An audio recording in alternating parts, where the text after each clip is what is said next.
Hello বন্ধুরা, welcome back to খেলো Bangla channel. আজকের ভিডিওতে থাকছে ইস্ট বেঙ্গল টিম তাদের একজন নির্ভরযোগ্য একজন খেলোয়াড়কে কিন্তু এই বছর হাতছাড়া করতে চলেছে। তিনি একটি অন্য ক্লাবে সাইন করতে চলেছে, সেই সমস্ত খবর তো থাকছে। তার সঙ্গে খেলার আরও আপডেট খবর দেওয়া আছে। তো সেই সমস্ত খবর জানার জন্য আমাদের চ্যানেলটিকে সাবস্ক্রাইব করতে একদম ভুলো না। তো চলো শুরু করছি আজকের প্রথম খবর। আজকের প্রথম খবরটি বলবো হায়দ্রাবাদ এফসির একজন নির্ভরযোগ্য খেলোয়াড় সাজাদ হোসেন ফিরে। এই খেলোয়াড়টির সঙ্গে ইস্ট বেঙ্গলের একটা যোগসূত্র হয়েছিল, যেটা আমি অনেক আগের একটি ভিডিওতে তোমাদের জানিয়েছিলাম। বাট বর্তমান পরিস্থিতিতে দাঁড়িয়ে এই সাজাদ হোসেনের সঙ্গে কিন্তু মোহামেডান স্পোর্টিং তারা একটা যোগসূত্র তৈরি করেছে, আর মোহামেডানে তিনি সাইন করবে সেটা শুধু সময়ের অপেক্ষা। তো এখন ইস্ট বেঙ্গলের কাছে বলতে গেলে এই সাজাদ হোসেনকে কিন্তু তারা হাতছাড়া করে দিয়েছে। কিছুদিন আগেই মানে গতকালকেই আমি যদি বলি, একটা ভিডিও করেছিলাম আপুইয়াকে, তোমরা দেখে দিয়েছিলে যে ইস্ট বেঙ্গল টিম কিন্তু অনেকটাই সই করার জন্য এগিয়ে ছিল, বাট ফাইনালি আপুইয়াকে কিন্তু তারা হারিয়ে ফেলে, মোহনবাগান তারা সাইন করিয়ে নেয়। তো এর মধ্যেই কিন্তু সাজাদ হোসেনকেও তারা হারিয়ে ফেললো। এবার যখন মোহনবাগান বলছি, তো মোহনবাগান কিন্তু মুম্বাই থেকে একটা তারকা খেলোয়াড়কে সই করার পরও দ্বিতীয় একজন তারকা মুম্বাইয়ের তার দিকে নজর দিয়ে দিয়েছে, আর তাকে মোহনবাগান কিন্তু 30 কোটি টাকা, মানে বলতে পারো ভারতীয় ফুটবল ইতিহাসে একজন ভারতীয় খেলোয়াড়কে সব থেকে হায়েস্ট মূল্যর কিন্তু একটা অফার করলো। 30 কোটি টাকার একটা অফার করা হয়েছে। এবার দেখার বিষয় ছাং থেকে কি ছেড়ে দেয় মুম্বাই সিটি এফসি।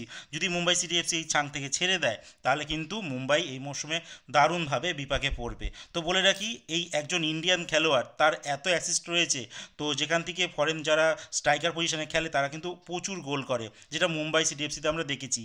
আর এই খেলোয়াড়টিকে যদি মোহনবাগান সুপার জায়ান্ট টিম তাদের টিমে নিতে পারে, তাহলে কিন্তু তাদের অনেকটাই কাজে হবে। আর বলে রাখি, তাকে যদি সই করে, তাকে কিন্তু ছোট কোনো অফার দেবে না, বড় অফারই দেবে, মানে 5 বছর 6 বছরের লং টাইম কিন্তু একটা অফার মোহনবাগান টিম থেকে দেবে। তো দেখা যাক ছাংতে আদেও মোহনবাগান সুপার জায়েন্টে আসেন কি না।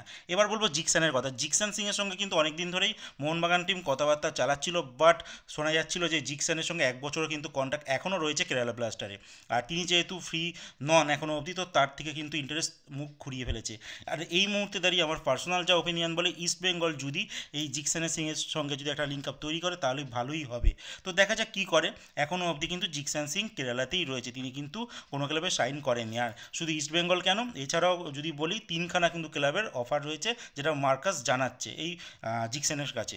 এবার বলবো ভিপিন মোহান। তো এই খেলোয়াড়টি কেরালা ব্লাস্টারের জুনিয়র লেভেল, মানে জুনিয়র টিম থেকে কিন্তু উঠে এসছে সিনিয়র টিমে, লাস্ট ইয়ার দারুণ পারফরমেন্স করেছে। আর এই খেলোয়াড়টিকে নিতে চায় কিন্তু Mumbai city FC. Mumbai city FC এবছর কিন্তু তাদের বাজেট খুব একটা বেশি নয়, তারা অনেক খেলোয়াড়কে ছেড়ে দিচ্ছে দেখা যাচ্ছে। আর তারা কিন্তু কিছু অনামী খেলোয়াড় কিনতে চাইছে, তরুণ খেলোয়াড় যাদেরকে নিয়ে ফিউচারে তারা বড় কিছু প্ল্যানিং করতে পারে। তো সেই জন্য এই ভিভিন মোহানকে কিন্তু মুম্বাই সিটি এফসি চাইছে, তা প্রবলভাবেই কিন্তু চাইছে। একটা সময় আমরা শুনেছিলাম ইস্ট বেঙ্গল এই রেসে ছিল, বাট বর্তমান পরিস্থিতিতে ভিভিন মোহানকে কিন্তু ইস্ট বেঙ্গল আর চাইছে না।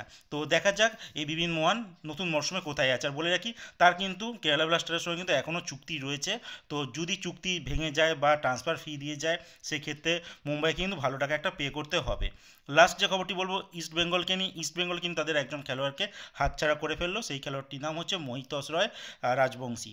তো এই খেলোয়াড়টিকে ইস্ট বেঙ্গল রিজার্ভ টিমে খেলাচ্ছিল লাস্ট মানে মরশুমে, লাস্ট কিছু আইএসএলের ম্যাচে তাকে মানে বদলি খেলোয়াড় হিসেবে নামিয়েছিল, বা ঠিকঠাক পারফরমেন্স সেখানে তার ছিল না। তো এই খেলোয়াড়টিকে মোহামেডান স্পোর্টিং প্রবলভাবে চাইছিল, আর মোহামেডানে তিনি সই করতেও চলেছে, প্রায় ধরে রাখো হয়ে গেছে। আর মোহামেডান কিন্তু আইএসএলের জন্য তাকে এখনও অবধি ভাবছে না, অনলি রিজার্ভ টিম কলকাতা লিগের জন্য আর ডুরান্ড কাপের জন্য কিন্তু তাকে সই করানো হচ্ছে। সেখানে যদি তার পারফরমেন্স ঠিকঠাক থাকে, তাহলে কিন্তু তাকে আইএসএলের জন্য ভাবা হতে পারে।